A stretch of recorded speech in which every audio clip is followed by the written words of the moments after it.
Hello friends, welcome back to my channel commerce with Sonia. आज हम लोग बात करने जा रहे हैं प्रोविजंस एंड रिजर्व्स की। Let's start. प्रोविजंस पे ऑलरेडी हम लोगों ने बात कर ली है। आज हम लोग बात करने जा रहे हैं रिजर्व्स पे।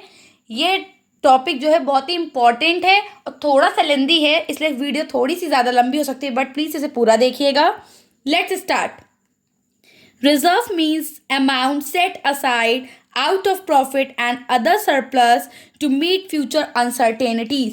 देखिए, प्रोविज़न में भी हम जो है एक अमाउंट को साइड रख रहे थे फ्यूचर के हमारी कुछ अनसर्टेनिटीज़ के लिए, और रिजर्व्स में भी हम अपनी फ्यूचर अनसर्टेनिटीज़ के लिए जो अमाउंट है उसको अलग से रख रहे हैं कि फ्यूचर में होने वाली कोई अनसर्टेनिटी है उसके लिए मेरे पास पहले से पैसा रहे। Reserve is meant for meeting any unknown liability और लॉस इन द फ्यूचर। जो सबसे इंपॉर्टेंट चीज़ है वो ये है कि रिजर्व्स जो है वो क्रिएट किए जाते हैं फॉर अननोन लाइबिलिटीज़।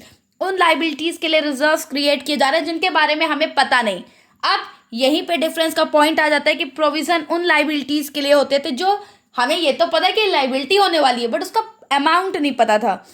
लेकिन रिजर्व्स उन लाइबिलिटीज़ के लिए हैं जो लाइबिलिटी ही हमारे लिए अननोन है, हमें यही नहीं पता कि कौन सी लाइबिलिटी हो सकती है फ्यूचर में, बट हम अभी से उसके लिए कुछ पैसा साइड में रख लेते हैं, उसे हम कहते हैं reserves. Reserves are also termed as retained earning and undistributed profit. Reserves को हम रिटेन्ड अर्निंग भी कहते हैं और इसका दूसरा नाम अनडिस्ट्रीब्यूटेड प्रॉफिट भी है। अब बात आती है रिटेन्ड अर्निंग। रिटेन अर्निंग का मतलब होता है वो अर्निंग जो कि हम लोग रिटेन कर लें, यानी अपने पास रख लें, और अनडिस्ट्रीब्यूटेड प्रॉफिट का मतलब हो गया कि वो प्रॉफिट जो कि अभी तक डिस्ट्रीब्यूट ही नहीं किया गया है। तो ये दोनों ही इसके सेकंड नेम है, क्योंकि रिजर्व्स हम बनाते ही आउट ऑफ प्रॉफिट हैं। इट मीन्स वो पार्ट जो है प्रॉफिट का ही है, बट अभी तक हमने उसको कहीं डिस्ट्रीब्यूट नहीं किया, हमने उसको अपने पास रखा हुआ है। Creation of reserve is not a legal necessity. ये क्रिएशन ऑफ रिजर्व बनाना कोई लीगल नेसेसिटी नहीं है। ऐसा नहीं है कि हमें जो है कंपनीज एक्ट जो है कह रहा है कि आप रिजर्व्स को क्रिएट करिए, ऐसा नहीं है। ये हमारे लिए लीगल नहीं है। कंपनी का मन हो तो कंपनी अपने लिए रिजर्व्स क्रिएट करे, उसका मन हो तो वो ना क्रिएट करे। It is voluntary for strengthening the financial position of a business and for meeting an unanticipated situation in the future. ये जो है ये पूरी तरह से वॉलेंट्री होता है फॉर क्रिएटिंग अ रिजर्व, यानी ये पूरी तरह से वॉलेंट्री है कि आप रिजर्व क्रिएट करना चाहते हैं। ये कंपनी के ऊपर डिपेंड करता है। कंपनीज एक्ट या और कोई लॉ उसे जो है कुछ लीगली नहीं कह रही है कि नहीं आपको क्रिएट करना ही करना है रिजर्व्स। आपका मन है तो आप रिजर्व्स क्रिएट करिए, इफ़ यू डोंट वांट आप मत क्रिएट करिए। Reserves belong to the proprietor just as capital does. Reserve जो है वो प्रोप्राइटर का ही जो है अमाउंट है, यानी वो प्रोप्राइटर का ही हिस्सा है जैसे उसके लिए कैपिटल होती है। क्यों?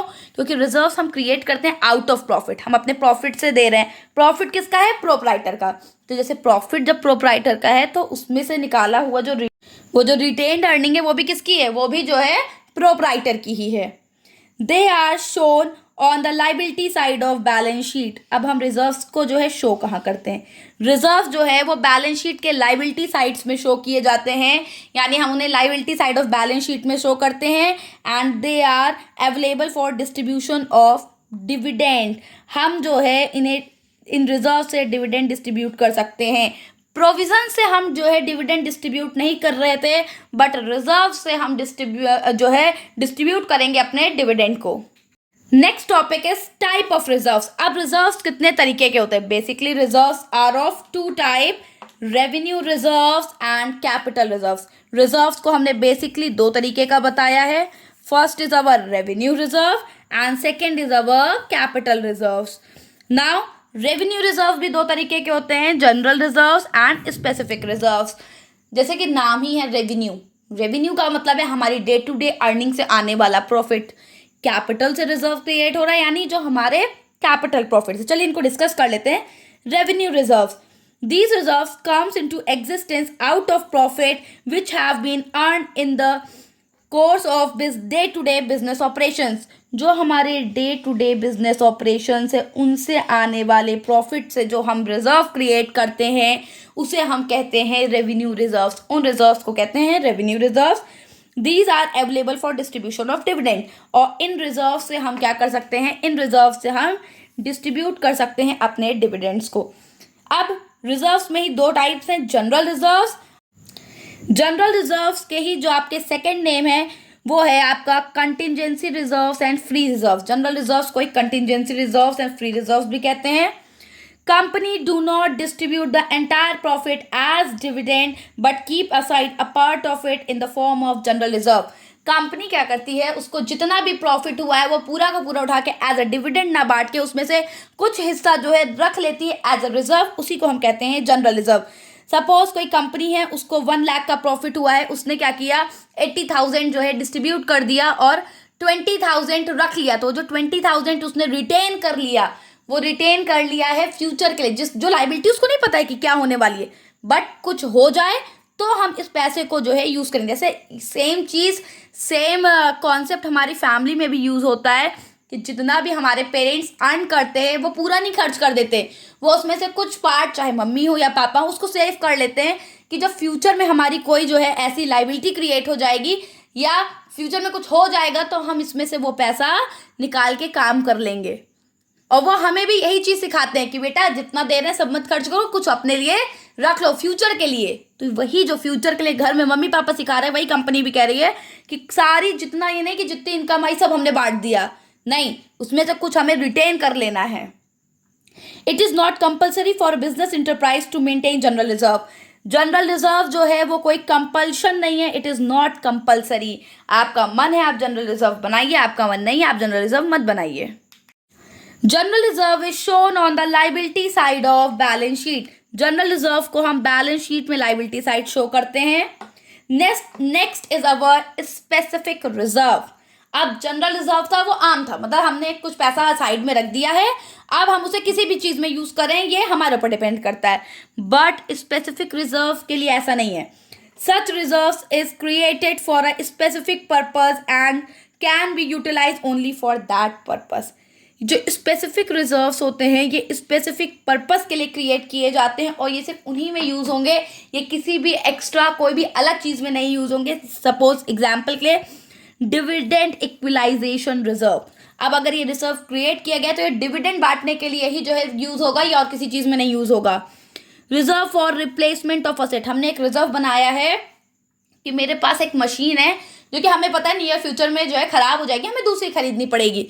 तो अब एक साथ 10 लाख की मशीन खरीदने के लिए कौन पैसा खर्च करे, चलो हर साल 1-1 लाख रुपए हम सेव कर लेते हैं। तो वो जो हमने रिजर्व क्रिएट किया हर साल 1-1 लाख रुपए, उसको हम जो है और किसी चीज़ में नहीं यूज़ करेंगे, वो सिर्फ हम मशीन परचेज करने के लिए ही यूज़ करेंगे। Workman compensation fund. अगर हमने वर्कमैन को जो है कंपनसेशन देने के लिए कोई फंड बना रखा है तो जब कभी किसी वर्कमैन को कोई इंजरी होगी तभी हम उस फंड को देंगे, उससे पहले वो फंड हम नहीं यूज़ करेंगे किसी भी और चीज़ में। Next is capital reserves. The reserves created out of capital profit are known as capital reserves. वो रिजर्व जो कि आउट ऑफ कैपिटल प्रॉफिट बनाए जाते हैं, यानी वो रिजर्व जो कि हमारे कैपिटल प्रॉफिट से क्रिएट होते हैं, उन्हें हम कैपिटल रिजर्व कहते हैं। अगर हमारे रेवेन्यू प्रॉफिट से क्रिएट हो रहे हैं तो हम उन्हें रेवेन्यू रिजर्व्स कहेंगे। अब कैपिटल प्रॉफिट कहाँ से आ रहा है, सपोज हमने कोई मशीन बेची, कोई बिल्डिंग बेची, कोई असेट बेचा, उसमें से हमें प्रॉफिट आ रहा है, वो प्रॉफिट हमारा कैपिटल प्रॉफिट है, उससे बनाया गया रिजर्व कैपिटल रिजर्व है। Capital reserves are used to write off capital losses and for issue of fully paid bonus share. अब कैपिटल रिजर्व्स हम यूज़ कर सकते हैं राइट ऑफ करने के लिए हमारे कैपिटल लॉसेस को, जो भी हमारे कैपिटल लॉसेस उनको राइट ऑफ करने के लिए, और फुल्ली पेड बोनस शेयर्स को इशू करने के लिए। Usually they are not available for distribution of cash dividend. General reserve से क्या था कि हम डिविडेंड दे देते थे, but they are not available for distribution of cash dividend. हम कैपिटल रिजर्व से कैश का डिविडेंड नहीं पे करते हैं, क्योंकि कैपिटल रिजर्व जो है वो हमने जो है कैपिटल प्रॉफिट से बना रखा है, वो ओनर का अपना प्रॉफिट नहीं है पूरा। But some capital reserve can be utilise for distribution of dividend. लेकिन अगर हमारी जो कंपनीज का हमने मेमोरेंडम आर्टिकल ऑफ एसोसिएशंस बना रखे हैं, अगर उसमें हमने लिख रखा है या हमने कुछ क्लॉजेस बना रखे हैं ऐसे, तब हम उस केस में जो है कैपिटल रिजर्व से डिविडेंड डिस्ट्रीब्यूट करेंगे। अदरवाइज जो है इससे कोई भी डिविडेंड नहीं दिया जाता। डिविडेंड के लिए आपका जनरल रिजर्व है, कैपिटल रिजर्व से आप डिविडेंड नहीं देते हैं। The last and very important topic of this chapter is secret reserves. अब देखिए नाम से समझ में आ रहा, सीक्रेट रिजर्व यानी वो रिजर्व जो सबसे छुपा हुआ है। A secret reserve is one which is not disclosed in balance sheet. ये सीक्रेट रिजर्व बैलेंस शीट में नहीं दिखा। देखिए हमारा कैपिटल रिजर्व हो, रेवेन्यू रिजर्व हो या जनरल रिजर्व, कोई भी रिजर्व था, सब लाइबिलिटी साइड पे शो हो रहे थे, बट सीक्रेट रिजर्व हम बैलेंस शीट में दिखाते ही नहीं है। These reserves are created by showing profit much lower than the actual and by showing the asset at a lower figure and liabilities at a higher figure. अब ये reserve फिर create कैसे करते हैं? हम क्या करते हैं, असेट जितनी भी वैल्यू का है उससे कम वैल्यू पे हम उसे शो करें। मेरी लाइबिलिटी जितनी वैल्यू की हम उससे ज़्यादा पे उसको शो कर रहे हैं, जिससे कि जो हमारी फाइनेंशियल पोजीशन है वो एक्चुअली जो है वो ना बैलेंस शीट में दिखे, उससे कम दिखे। When secret reserve exists, the actual position of the firm is much better than that what it disclosed by balance sheet. वो मच बेटर होती है, बहुत अच्छी पोजीशन होती है जितनी हमारी बैलेंस शीट दिखा रही। अगर हमारी बैलेंस शीट दिखा रही है कि हमारा प्रॉफिट 5 लाख का है, तो मान के चलिए कि हमारा प्रॉफिट बहुत ज़्यादा है, फ्रॉम 5 लाख, हो सकता है 6 लाख, हो सकता है 7 लाख हो, बट क्योंकि हमने असेट जो है उसकी वैल्यू कम कर दी है, लाइबिलिटीज़ की वैल्यू ज़्यादा कर दी, तो हमारा जो प्रॉफिट है वो कम दिख रहा है।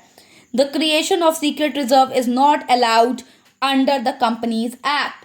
कंपनीज एक्ट जो है वो अलाउ नहीं करती किसी भी कंपनी को सीक्रेट रिजर्व्स क्रिएट करने के लिए, क्योंकि हम लोगों ने ऑलरेडी अकाउंटिंग प्रिंसिपल्स में पढ़ रखा है कि हमें हर चीज़ फुल्ली डिस्क्लोज करनी है, डिस्क्लोजर करना है पूरा। और अगर हम सीक्रेट रिजर्व्स क्रिएट कर रहे हैं यानी हम चीज़ों को कंप्लीटली डिस्क्लोज नहीं कर रहे हैं, इसलिए कंपनीज एक्ट जो है वो अलाउ नहीं करती है कि आप जो है सीक्रेट रिजर्व्स बनाइए। आई होप कि आपको ये चैप्टर समझ में आया होगा। Please subscribe for more such videos. Thank you.